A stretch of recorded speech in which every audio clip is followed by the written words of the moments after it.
warahmatullahi wabarakatuh. Kembali lagi di layanan kesehatan online Rumah Sakit PKU Muhammadiyah Bantul. Kali ini bersama saya Dr. Alfia Rizkina Farasita, bisa dipanggil Dr. Alfia. Saya akan memberikan atau berbagi sedikit informasi terkait demam berdarah. Demam berdarah atau biasa disebut dengan dengue hemorrhagic fever, ini merupakan infeksi virus yang disebabkan oleh virus dengue yang ditularkan melalui vektor. Nah, vektornya ini adalah nyamuk Aedes aegypti atau nyamuk Aedes albopicus. Nah, biasanya kita tahu nyamuk ini berbentuk seperti nyamuk biasa, tetapi ada bintik-bintik putihnya. Nah, biasanya bisa kita sebut sebagai nyamuk loreng. Nyamuk yang biasanya membawa virus dengue ini adalah nyamuk yang betina. Kenapa? Karena nyamuk betina ini membutuhkan protein yang mana akan diambil oleh nyamuk tersebut dari tubuh kita atau dari pembuluh darah kita dengan cara menghisap darah.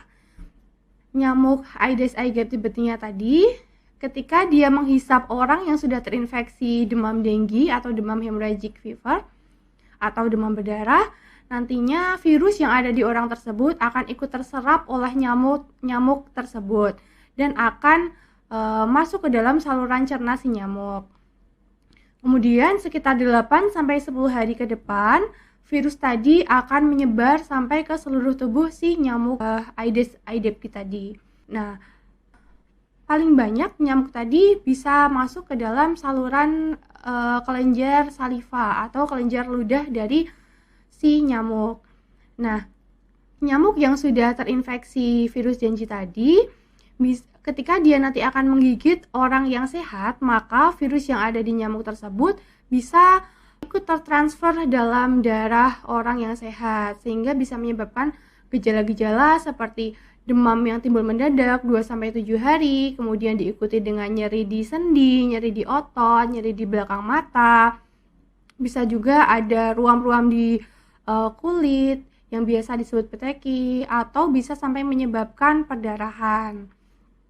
Nah, ketika orang sudah terinfeksi virus dengue tadi, maka tubuh akan mengeluarkan respon imun untuk melawan virus tadi. Respon imunnya bisa berupa pembentukan antibodi, kemudian mengaktifasi dari limfosit T, juga akan mengaktifasi monosit dan makrofag, yang mana sel monosit dan makrofag tadi fungsinya akan menelan si virus tersebut.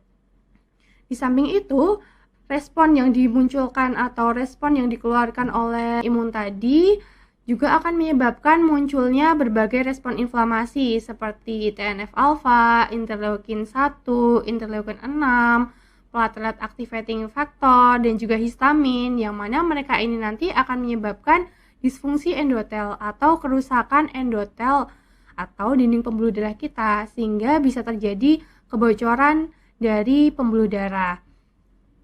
Nah, karena pembuluh darah kita bocor, maka plasma atau salah satu komponen darah di tubuh kita ini bisa keluar ke jaringan sekitar. Nah, ini bisa menyebabkan tekanan darah kita menjadi turun, atau jika terjadinya kebocoran plasma secara masif, ini cairan plasma tadi bisa terkumpul di selaput pembungkus paru-paru dan nanti bisa disebut efusi pleura. Nah, ketika sudah terjadi efusi pleura ini, maka akan menimbulkan gejala sesak nafas. Di samping itu, infeksi virus dengue ini juga bisa menyebabkan terjadinya koagulopati. Koagulopati ini yaitu merupakan suatu gangguan dari sistem pembekuan darah, sehingga akan meningkatkan terjadinya perdarahan. Lalu virus dengue ini juga bisa menekan sumsum tulang belakang kita, di mana sumsum tulang belakang kita ini fungsinya salah satunya adalah memproduksi trombosit, sehingga ketika nanti kita lihat dari pemeriksaan laboratorium darah lengkap, angka trombosit kita bisa menurun yang disebut sebagai trombositopeni. Ini merupakan tanda khas dari infeksi demam berdarah. Salah satu fungsi trombosit ini juga untuk membantu dalam proses pembekuan darah, sehingga ketika kita terjadi penurunan angka trombosit atau trombositopenia, tentunya akan meningkatkan resiko terjadinya perdarahan. Yang pada kasus demam berdarah ini bisa ditandai dengan munculnya mimisan atau gusi berdarah, atau jika berat bisa sampai terjadinya perdarahan di saluran cerna. Demam berdarah atau dengue hemorrhagic fever ini tentunya ada beberapa grade ya, ada beberapa tahapan atau ada beberapa klasifikasinya. Yang pertama itu demam dengue, ini yang paling ringan. Demam dengue ini ditandai dengan gejala-gejala seperti demam yang mendadak 2-7 hari, kemudian diikuti dengan nyeri di belakang mata, nyeri di tulang, nyeri di otot, atau bisa ada bintik perdarahan. Tetapi pada infeksi dengue ini tidak disertai dengan kebocoran plasma, sehingga ketika kita cek dengan pemeriksaan laboratorium darah lengkap hanya akan ditandai dengan penurunan angka trombosit. Setelah itu untuk demam berdarah sendiri atau dengue hemorrhagic fever ini dibagi menjadi 4 grade. Yang pertama itu seperti dengue fever tadi, tetapi dalam pemeriksaan laboratorium sudah diikuti dengan kebocoran plasma. Untuk kebocoran plasmanya itu bisa dilihat dari angka hematokrit. Angka hematokritnya bisa meningkat lebih dari 20%.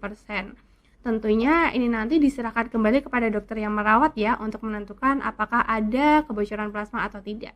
Kemudian untuk demam berdarah grade 2 ini seperti grade 1 tetapi sudah disertai dengan adanya perdarahan spontan. Perdarahan spontan itu seperti mimisan, gusi berdarah, ataupun perdarahan di saluran cerna yang biasanya bisa ditandai dengan BAB-nya berubah warna menjadi BAB hitam. Kemudian untuk demam berdarah grade 3 atau DHF grade 3 ini sudah ditandai dengan adanya kegagalan sirkulasi. Nah, kegagalan sirkulasi bisa dilihat dari tekanan darah yang mulai menurun tetapi masih bisa terukur.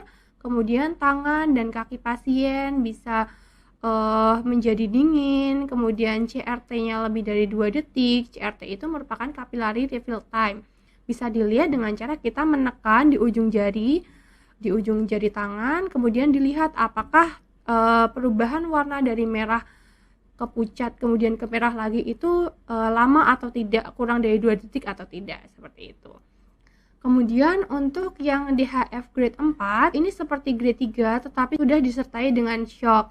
Nah, pada grade 4 ini biasanya tekanan darah pasien sudah tidak terukur, kemudian nadinya sudah teraba lemah, kemudian pasien biasanya semakin lemas dan terjadi penurunan kesadaran.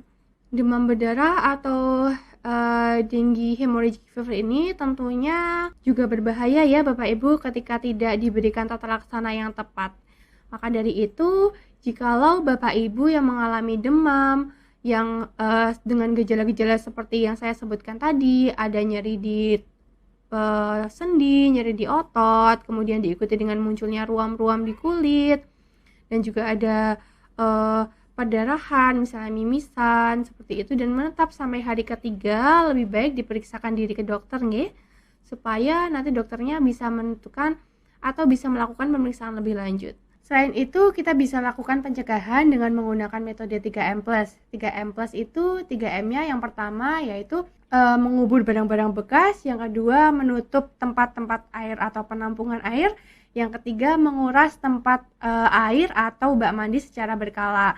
Plusnya yaitu kita menghindari gigitan nyamuk dengan cara bisa tidur menggunakan baju yang panjang atau menggunakan lotion untuk mencegah gigitan nyamuk. Semoga informasi tadi bermanfaat. Kita bertemu lagi di acara atau di topik selanjutnya. Wassalamualaikum warahmatullahi wabarakatuh. Dadah.